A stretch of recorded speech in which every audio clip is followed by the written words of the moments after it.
தொடர்ந்து இந்நேரத்திற்கான தலைப்புச் செய்திகளை பார்க்கலாம். கீரமங்கலம் பகுதி விவசாயிகளின் நலன் கருதி காய்கறிகளை பதப்படுத்த குளிர்பதன கிடங்கு அமைக்கப்படும். உயர்மட்ட பாலம் என புதுக்கோட்டைக்கு அடுத்தடுத்த 6 முக்கிய அறிவிப்புகளை வெளியிட்டார் முதலமைச்சர் மு க ஸ்டாலின். கீரமங்கலம் பகுதி விவசாயிகளின் நலன் கருதி அப்பகுதியில் சாகுபடி செய்யப்படும். காய்கறிகள் பழங்களை பாதுகாப்பாக இருப்பு வைத்திட குளிர்பதன கிடங்கு 1,60,00,000 ரூபாய் மதிப்பில் அமைக்கப்படும்.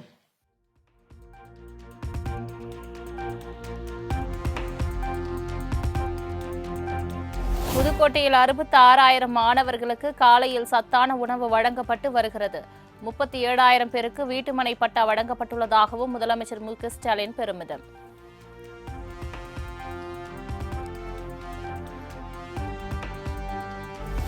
எங்கள் அண்ணன் தரும் மாதாந்திர சீர் 1000 ரூபாய் என சகோதரிகள் கூறுகின்றனர். மகளிர் உரிமை தொகை திட்டம் குறித்து முதலமைச்சர் மு க ஸ்டாலின் பெருமிதம்.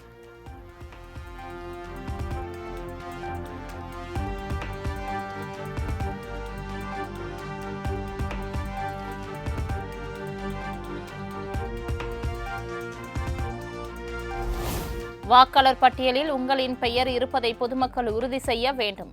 ஹரியானா மாநிலத்தில் தேர்தல் ஆணையம் பல்வேறு முறைகளை அரங்கேற்றியுள்ளதாகவும் முதலமைச்சர் மு க ஸ்டாலின் விமர்சனம்.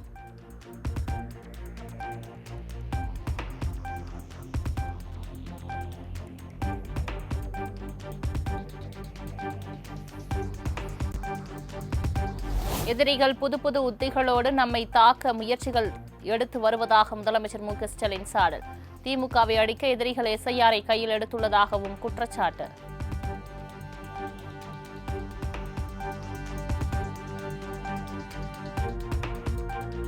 டெல்லி பிக் பாஸ் அரசுக்கு எடப்பாடி பழனிசாமி ஆமாஞ்சாமி போட்டுக் கொண்டிருப்பதாக முதலமைச்சர் மு க ஸ்டாலின் விமர்சனம். எஸ்ஐஆர் விவகாரத்தில் அதிமுக திடீரென வழக்கு தொடர்வது ஏன் என்றும் சரமாரி கேள்வி.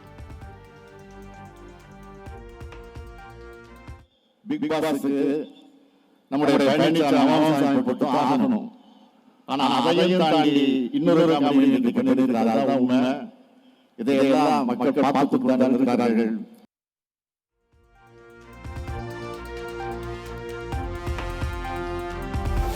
கள்ள ஓட்டு போட முடியாது என்பதால் எஸ்ஐஆர் பணிகளை திமுகவினர் தொடர்ந்து எதிர்த்து வருவதாக இபிஎஸ் விமர்சனம். வேறு கட்சிக்கு வாக்களிப்போரின் ஆவணங்களை மறைக்க திமுகவினர் முயற்சித்து வருவதாகவும் காட்டம். ஸ்டாலின் அவர்கள் பதறத்துக்கு காரணமே அதில் இருக்கிற இறந்தவர்கள் வாக்குகள், அங்கே வசிக்காதவர்கள் வசிப்பதாக வாக்காளப்பட்ட இடம்பெற்றுகின்ற வாக்காளர்கள், இப்படிப்பட்ட வாக்காளர்களை தேர்தல் நேரத்திலே கள்ள ஓட்டு போடுவதற்கு இனி முடியாது. எஸ்ஐஆர் வந்துவிட்டார். அதனாலதான் இந்த குளறுபடியை, இந்த அவதூறு செய்தி பரப்பி வராங்க.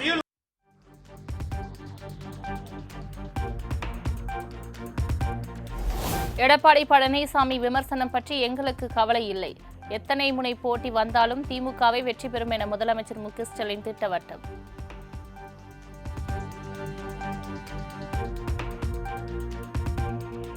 திமுக ஆட்சியில் பெண்கள், குழந்தைகள் என யாருக்கும் பாதுகாப்பு இல்லை. போதை கலாச்சாரத்தால் சட்டம் ஒழுங்கு சீர்குலைந்து விட்டதாகவும் எதிர்க்கட்சித் தலைவர் எடப்பாடி பழனிசாமி குற்றச்சாட்டு.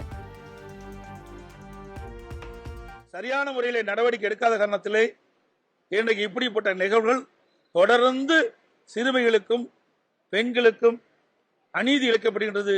இப்படி கொடுமையான பாலியல் வன்கொடுமைகள் நடந்து கொண்டிருக்கின்றன. இந்த அரசு இருக்கின்ற வரை பெண்களுக்கும் பாதுகாப்பு இல்லை, சிறுமிகளுக்கும் பாதுகாப்பு இல்லை.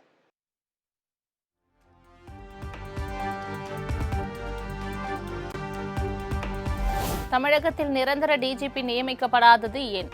உச்சநீதிமன்ற உத்தரவுக்கு பிறகும் திமுக அரசு நடவடிக்கை எடுக்கவில்லை என்றும் இபிஎஸ் விமர்சனம். ஒரு டிஜிபி ஓய்வு பெறுவதற்கு 3 மாதத்திற்கு முன்பாகவே அவர்கள் தகுதியான டிஜிபி பட்டியலை மத்திய பணியாளர் தேர்வாணையத்துக்கு அனுப்பப்பட்டு யுபிஎஸ்சிக்கு அனுப்பப்பட்டு அது பரிசீலிக்கப்பட்டு 3 பேர் மாநில அரசுக்கு அனுப்பப்பட்டு அந்த 3 பேர் ஒருவரை தேர்ந்தெடுக்க வேண்டும். இதுதான் முறை. ஆனா அந்த முறையெல்லாம் இந்த அரசாங்கம் கடைபிடிக்கல. உச்சநீதிமன்றம் வரைக்கும் போய் உச்சநீதிமன்றம் இன்னைக்கு விரைவாக தமிழகத்தில் நிரந்தர டிஜிபி நியமிக்கப்பட வேண்டும் என்று தீர்ப்பு வழங்கிய பிறகும் இன்னும்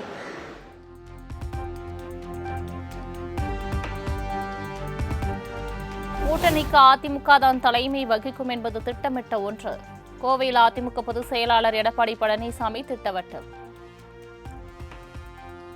வரைக்கும் 2019 நாடாளுமன்ற தேர்தலையும் தேர்தலுக்கு அறியாமல் தான் நாங்கள் கூட்டணி பேச்சுவார். 2021 சட்டமன்ற பொதுத் தேர்தலையும் கூட்டணி பேச்சுவார்த்தை தேர்தலுக்கு குறுகிய காலத்தில் நாங்கள் பேச்சு கொடுத்தோம். 2024 சட்டமன்ற நாடாளுமன்ற பொதுத் தேர்தலையும் தேர்தலுக்கு அருகாமையில் குறுகிய காலத்தில் தான் நாங்கள் கூட்டணி அமைச்சோம். அதே போல தேர்தல் நெருங்கின்ற பொழுது கூட்டணி அமைக்கப்படும், நிச்சயமாக உங்கள் முன் தெரிவிக்கப்படும்.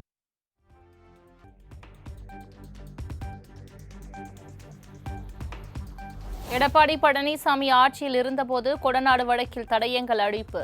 அமமுக பொதுச் செயலாளர் டிடிவி தினகரன் பரபரப்பு குற்றச்சாட்டு.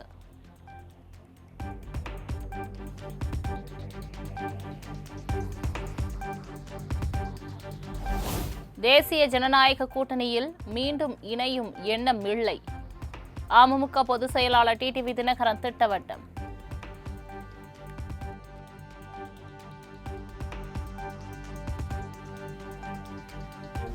விரக்தியின் உச்சத்தில் இருப்பதால் மனநலம் குன்றியவர் போல் பேசுகிறார் RB உதயகுமார்.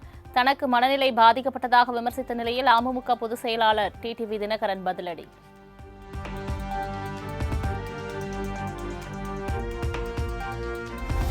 படுகொலைகள் நடைபெறாத நாளே இல்லை எனும் அளவுக்கு தமிழகத்தில் சட்டம் ஒழுங்கு சீர்குலைந்துள்ளது. காவல்துறைக்கு பொறுப்பு வகிக்கும் முதலமைச்சர் உரிய நடவடிக்கை எடுக்க வேண்டும் என்றும் பாஜக முன்னாள் மாநில தலைவர் அண்ணாமலை வலியுறுத்தல்.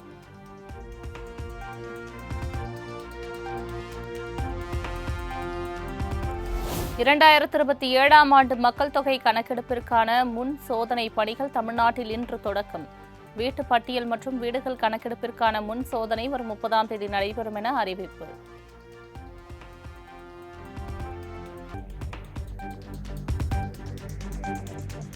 சென்னை தியாகராய நகரில் உள்ள பாமக தலைவர் அன்புமணிக்கு வீட்டிற்கு இமெயில் மூலம் வெடிகுண்டு மிரட்டல்.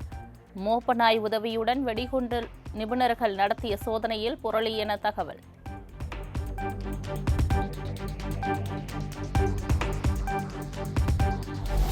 முல்லை பெரியாறு அணையில் மத்திய கண்காணிப்பு குழு ஆய்வு. மதகு, கேலரி மற்றும் பேபி அணைகளில் தமிழக கேரள அதிகாரிகள் அடங்கிய அமர்வு ஆய்வு.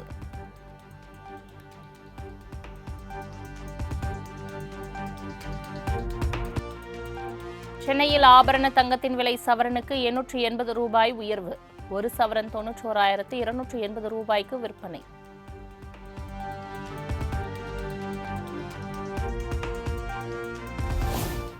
தமிழ்நாட்டில் வாக்காளர் பட்டியல் சிறப்பு தீவிர திருத்த பணிகள் தீவிரம். இணையதளம் மூலம் கணக்கீட்டு படிவத்தை நிரப்புவதற்கான வசதியை அறிமுகம் செய்தது தேர்தல் ஆணையம்.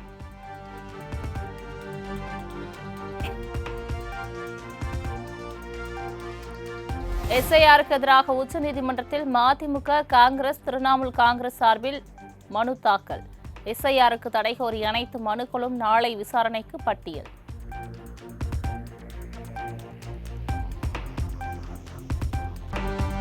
தொகுதி மக்களை சந்தித்து குறைகளை கேட்டறியும் வகையில் திருநள்ளாறில் சட்டமன்ற உறுப்பினர் அலுவலகம் திறப்பு.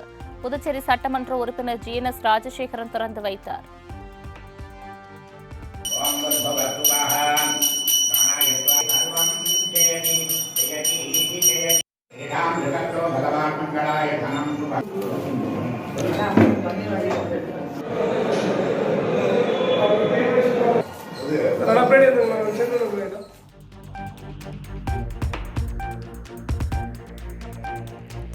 பிரதமர் நரேந்திர மோடி நாளை அண்டை நாடான பூட்டான் பயணம். இந்தியாவின் உதவியுடன் கட்டமைக்கப்பட்ட மிகப்பெரிய நீர்மின் நிலையத்தை திறந்து வைக்கிறார்.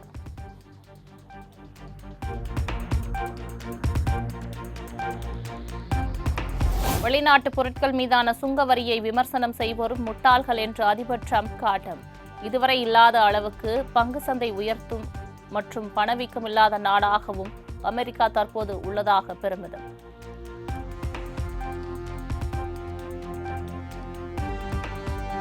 தனுஷுடன் துள்ளுவதோ இளமை படத்தில் நடித்த நடிகர் அபிநய் திடீர் மரணம்.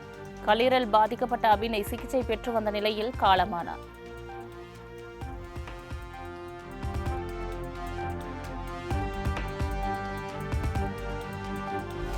சென்னை ஆழ்வார்பேட்டையில் உள்ள நடிகை த்ரிஷா வீட்டிற்கு வெடிகுண்டு மிரட்டல். இந்துராம் வீட்டிற்கும் மிரட்டல் வந்ததை அடுத்து வெடிகுண்டு நிபுணர்கள் தீவிர சோதனை.